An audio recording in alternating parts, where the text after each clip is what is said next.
you can introduce yourself and your situation. Shanti camera. You can, if you want, you can turn on the camera. Okay, no problem. I have turned my camera on. Shanti camera. A patient from Laka. In the year 2020. Yeah.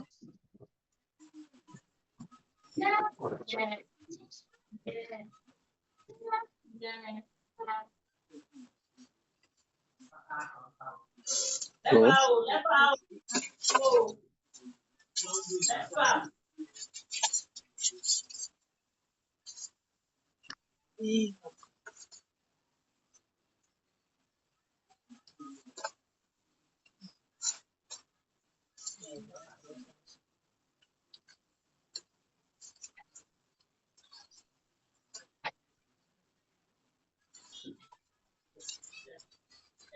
hello, Henry. We can hear you. Can you share a little bit of your story with tuberculosis? Yeah, I have so many experiences, especially when I'm at the hospital facing a lot of difficulties. But thank God for God's grace. Um, for Dr. Michael, Dr. Jerome, and also Amma for the courage words and the concern towards the sickness. It was very important to see someone survive. It is not really easy facing financial constraint, food challenges, taking drugs. These are the challenges that we facing at that time. I don't know for this present situation, but at that time these are the things that we facing: financial constraint, and people look at us like as if we don't have hope anymore.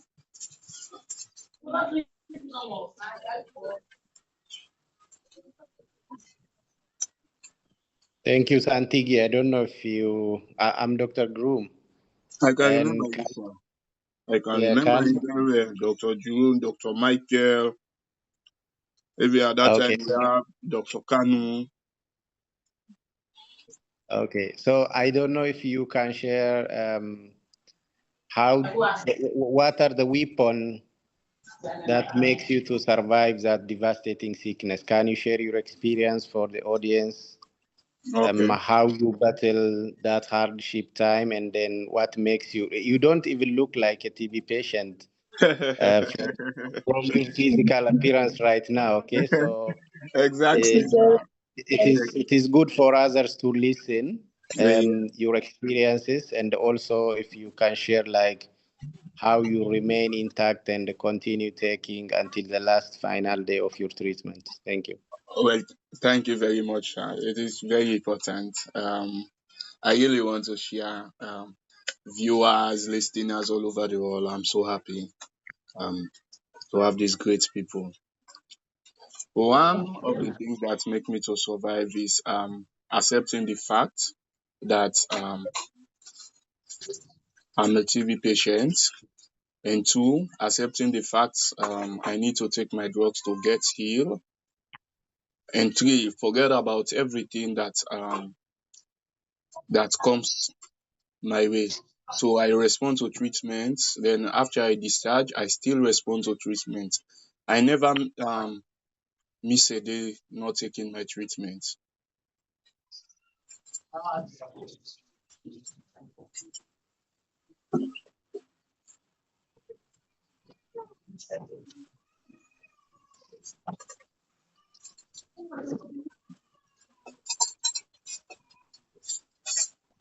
Thank you, Santigi. Henry, I don't know, you are leading the stage, so can you tell us what is next, and then everybody knows, like, I don't want to come in and go out because I don't know that. Yeah. Uh-huh.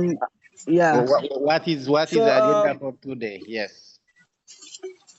Yeah, the agenda for today is that we share the story, the patient, and also I've already told the question relating to you, asking the question towards the problem and the issue we are having towards the tuberculosis issue. So the question is it for you, doctor, is that one of the question is how is the TB program addressing the social impact of the disease, particularly stigma, mental health, and financial challenges faced by patients and long-term support system for survivors after treatment.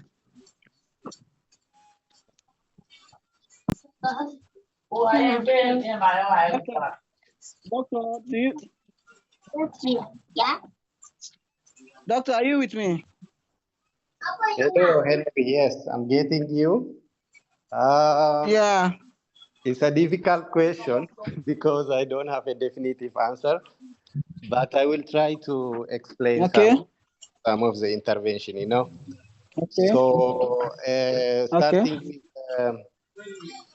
social stigma, the TB program, along with other partners, we always are in the field to do community sensitization and awareness creation, which I don't think it's in a full blown and it's too much, but with what we have, we always try to have an impact in the community, in community mobilization, sensitization, and awareness creation on TB and HIV. So that is a part of routine activity that is being conducted by Ministry of Health and also other partners, where in the district that we are supporting, like as a PIH, I'm working for Partners in Health, and that is one of the basic activities that we conduct through our community-based program, because we have a well-established network of community-based program. And this community-based program are going house to house, door to door, to screen tuberculosis and asking some of the symptoms of TB. If the family members, any of the family members have the signs and the symptoms, the next step is linking them to the next level of care for the diagnosis and the treatment of TB and HIV.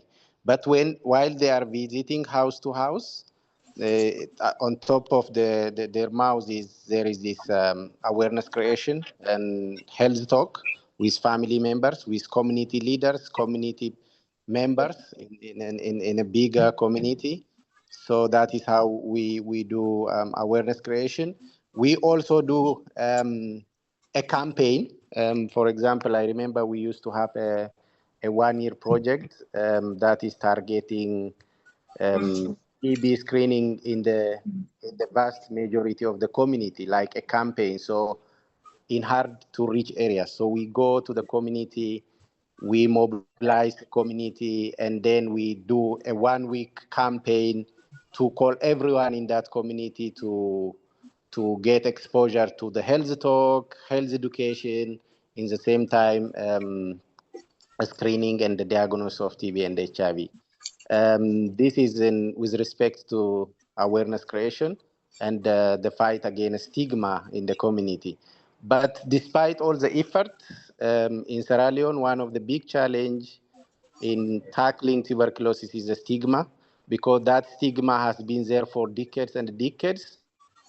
And this well-organized tactical approach to the community in the fight against TB has no long-time history. So even though we are doing such a work, still there are a lot of gaps in the stigma. Still the stigma is a major barrier to treatment, and where our patients are hiding from the community in fear of the stigma, where majority of the patients that are lost to follow-up are attributed to the stigma they are facing, starting from their family, their father and mother, leave alone the community, okay?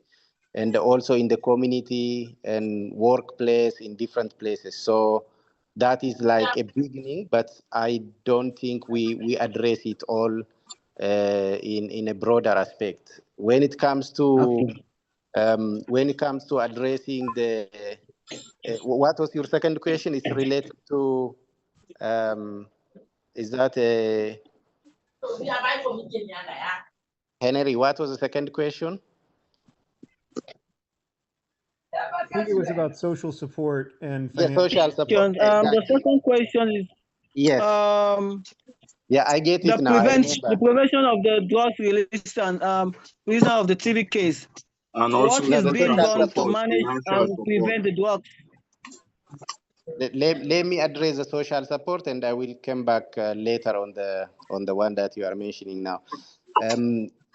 Just to highlight, John has been saying it always, and I also share the same idea. Is majority of our patients are coming from the poor families, and when I'm talking about TB, and the vast majority of the patients are adults, like in the reproductive age group. So when it comes to social support, this TB is not affecting a single person. It affects the entire family. Maybe the patient, as you may remember, Henry and Santigi, majority of the patients coming to LACA, just taking as an example, they have a lot of people behind them. Most of them are a breadwinner of the family, and some of them are paying their bills for the school fee, for feeding themselves, feeding their sister, brothers, and so on. So they are like a backbone of the family. So getting affected with devastating sickness, especially the drug resistance, is not only affecting this particular patient, it affects the entire family of that patient, and also it does have a significant impact in the community and at large to the country, because these are the young patients that are productive and contribute to the socio-economic status of the country. So the problem is this TB makes the patient disabled for days, weeks, months, depending on the severity of the sickness.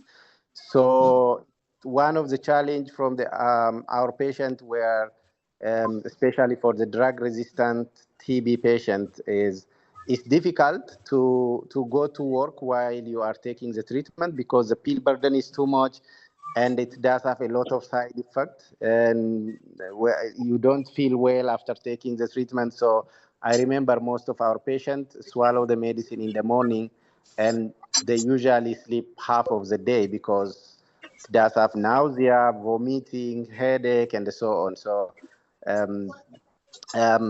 because of this, it is difficult for them to work. So there is no sustainable way of supporting themselves. They cannot support themselves, and the system itself cannot support them as well. So I can say that there were like very little, no or very little support when it comes to social support coming from the existing structure, either from the Ministry of Health or majority of the partners.